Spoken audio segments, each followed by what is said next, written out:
The courtroom air felt heavy, like rain before a storm. The judge looked down from the bench, his voice calm but hard. "Life in prison," he said, "without the possibility of parole." The words struck like a hammer. 18 years old, a thin boy in an oversized suit stood at the defense table, knees locked, hands shaking. His name was Marcus Reed. He didn't cry, he didn't blink. He just stared at the wood grain on the table as if he could slip into it and disappear. Gasps rippled from the rows of people behind him, some angry, some relieved. A woman on the left clutched a tissue. A man on the right shook his head and whispered, "He's just a kid." Marcus felt every sound but couldn't reach any of them. The judge kept talking about statutes and sentencing guidelines, about a decision that was necessary and lawful. The prosecutor sat tall, lips pressed into a thin line. Marcus's public defender, Ms. Lopez, touched his sleeve and said soft, "I'm so sorry." The bailiff stepped forward. The cuffs clicked around Marcus's wrists. The chain was cold. He stood because the bailiff told him to, and his shoes squeaked on the polished floor as they led him away. He took one last look back. On the last bench, his mother, Renee, had both hands over her mouth. His little sister, Maya, leaned into her side, eyes wide. He wanted to say 1,000 things. "I'm sorry. I love you. Tell Grandma I tried." But the door swung open and he was gone. Life sentence at 18. That night, local news anchors said the phrase like it was a headline they had practiced. People texted each other links. Some said the system was too harsh. Some said it was not harsh enough. Online comments burned hot and fast.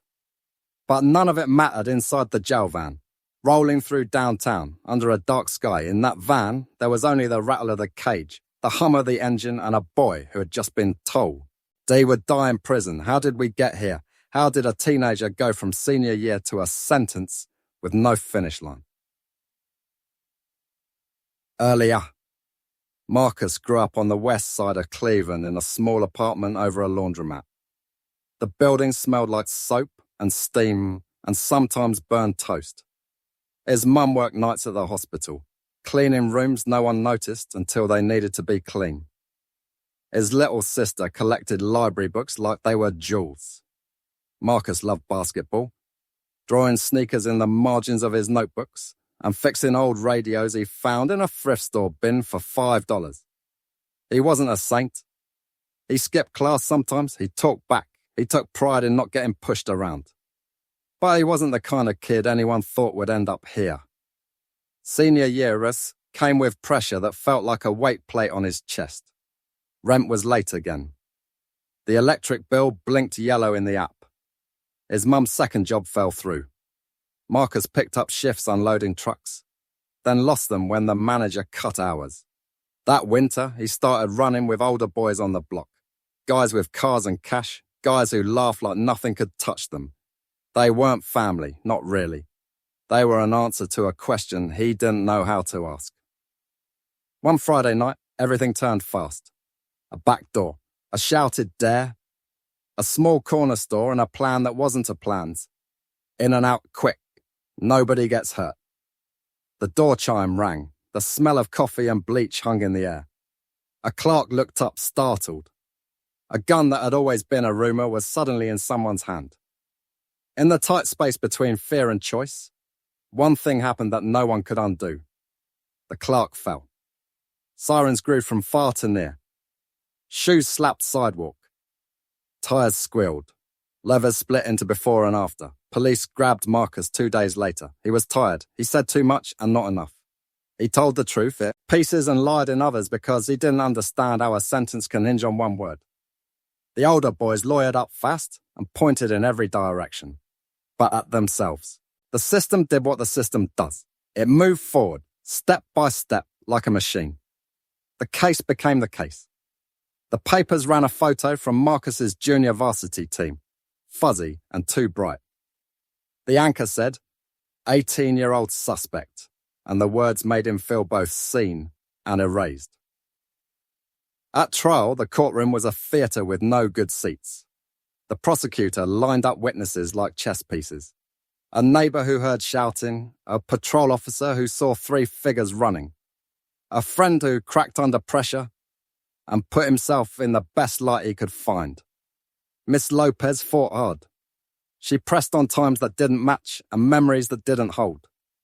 She talked about youth, about brains still growing, about how fear turns seconds into years. She tried to pull the gun's ghost out of Marcus's hand and lay it where it belonged, on the man whose finger actually pulled the trigger. But guilt, once it gathers speed, is a heavy train. When the jury came back, the room held its breath. Guilty, the 4 persons said. Marcus's heart reached up into his throat and stayed there. He stared at the table and counted the little scratches in the wood so he wouldn't think about the rest. Ms. Lopez whispered that they would appeal. The judge set a date for sentencing. People shuffled out, eyes on their phones as if looking down could soften the edges of what had just been said. And now the sentence was real, life. The van turned off the way and into a complex of chain link and concrete. Razor wire curled on top of fences like frost. A guard tower cut the sky into squares. The driver kept his eyes forward. The gate rolled back on its tracks with a grinding sound that felt like a door sliding shut on the future. Processing took hours. Change into state greens. Empty your pockets. There is nothing in your pockets. Open your mouth. Lift your tongue. Arms out. Shoes off. Shoes on. Zafabao. Toss. Numbers. Fingerprints. A voice read rules in a tone that said they had been read too many times to say them with feeling. No fighting, no contraband. Stand where you're told. Do not run. Do not turn around. Speak when speaking is allowed. There were more rules than walls. In the holding area, teenage faces floated past in a slow current. Some hard, some scared, all pretending not to be either. A man in the next seat leaned over. What you get? He asked without looking at Marcus. Life, Marcus said. Damn, the man whispered, surprised into honesty. Then he nodded like he understood something about forever. Keep your head down, he said. Eyes up, head down. They called Marcus's name. A guard with a shaved head and a careful voice marched him down a corridor that smelled like disinfectant and old air. The floors shone in a tired way. The noise was a low soup of voices, radios, boots. They reached a unit with 2 tiers of cells, a day room with scarred tables, and a TV mounted high that no one was watching. Men looked up and then away. Some had beards that looked older than he was. The guard stopped at a door. Cell 2B14, he said. The lock thunked. Inside there were 2 bunks, a narrow window the size of a shoebox, a metal sink, a toilet, and a thin line between someone's space and someone else's. The man on the top bunk was built like a tree. He looked down, eyes steady. Name? He asked, not unfriendly. Marcus. I'm Jordan, he said, tapping the mattress once like a greeting. You new? Yeah. First rule, Jordan said. Don't borrow what you can't repay. Second rule, if it's not yours, don't touch it. Third rule, when officers yell down, you get down. Everything else you can learn. Marcus nodded. He set his folded blanket on the lower bunk, careful like it might break. He sat. The mattress was thin, the kind that remembers every bakvatu ever lay on it. A photo on the wall showed a little boy with a gap-toothed smile, holding a fishing pole in both hands. The kid's joy didn't fit in the room. Your people know where you're at? Jordan asked. My mum, Marcus said. I think so. Call if you can, Jordan said. Phone's a fight, but you can call if you get in line, right? The line was a straight spine of men in the day room, all eyes on a bank of phones, as if the plastic receivers were lifeboats. The sign said 5 minutes. A clock above it clicked without mercy. When it was finally his turn, Marcus dialed the number he knew by heart more than his own name. It rang, once, twice, 3 times. Hello? Ma. Silence. Then a shaky breath that sounded like 3 at once. Marcus, she said. His name folded into itself on her tongue. Baby, you okay? No, he said, and then, because he wanted to hold her together with lies. I will be. They talked fast. He told her about the uniform, the cell, the bunkmate who seemed like he knew how to breathe in this place. He told Maya to study for her math test. He told his mum to put the money toward rent, not commissary. The clock said 2 minutes left. He wanted to push it back with his thumb. I'm appealing, he said, repeating Ms. Lopez's promise as if saying it made it more true. She said there's a chance. There's always a chance, his mum said. And he could hear the part of her that believed it and the part that didn't. Time, a guard called, not unkind, not kind. Tell Grandma I love her, he said. She knows, his mum said. I love you, baby. The line clicked dead. He stood with the receiver in his hand, forehead pressed to the scratched plastic like it might still hold her voice. Days built themselves into a pattern. Count, chow, count. Work, count, lights. The chow hall smelled like salt and steam. The yard was a rectangle of concrete with a sliver of sky the colour of an old t-shirt. The track was a loop that made time feel like a circle. Marcus learnt the small strategies that keep a person's sides. Feel like walk with someone, even if you don't talk. Sit where your back has a wall. Say less than you think. Keep your hands open and visible. He learnt the faces of the officers who treated people like people and the faces of the ones who saw shadows walking around in uniforms. Ms. Lopez visited, every time with a file that looked too thin to carry the weight he needed it to carry. We're filing notice of appeal, she said. We have to move on the jury instruction error, and we'll raise youth. The court isn't always friendly to these arguments, but the law has been shifting. She looked him in the eyes. I can't promise, but I don't quit. Okay, he said. He wanted to believe in her enough for both of them. Jordan taught him the unit's invisible map. Who ran the card tables? Who kept the TV volume just above argument? Who traded soup for soap? Who made you pay twice for a debt if you didn't set the terms clear the first time? This place is a city, Jordan said. You learn its streets, or you get lost. Sometimes the world crept in. A volunteer brought a box of paperbacks. A chaplain offered a quiet room like a pause button. A GED teacher named Mr. Dunn showed up twice a week with patience and a dull pencil sharpener, and the idea that a sentence needs commas to hold it up. Try the essay, Mr. Dunn said, sliding a worksheet under the plexiglass.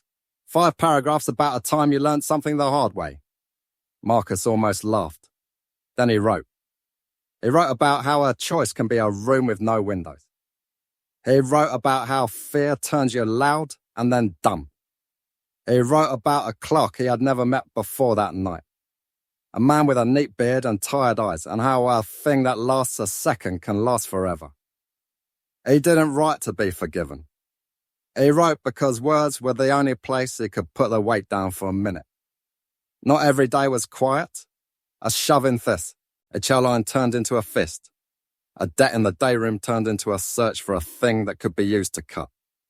The lieutenant came with a team in riot helmets, faces hidden by shields that looked like one-way mirrors.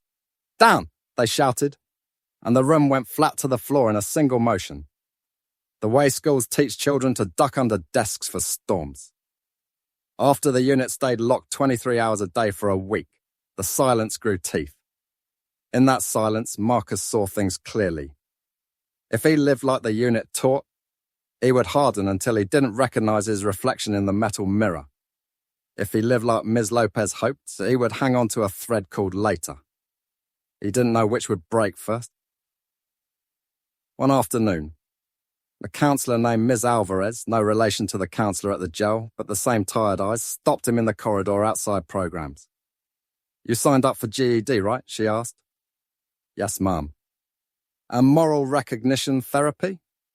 I don't know what that is. Thinking class, she said, a spark of humour in her voice. Teaches you to slow down your brain so your body doesn't run ahead. You're on my list. Okay, he said, because it felt like a door, and doors are rare. That night in the day room, Jordan set down his deck of cards and looked at Marcus like he was a younger version of a person he used to know.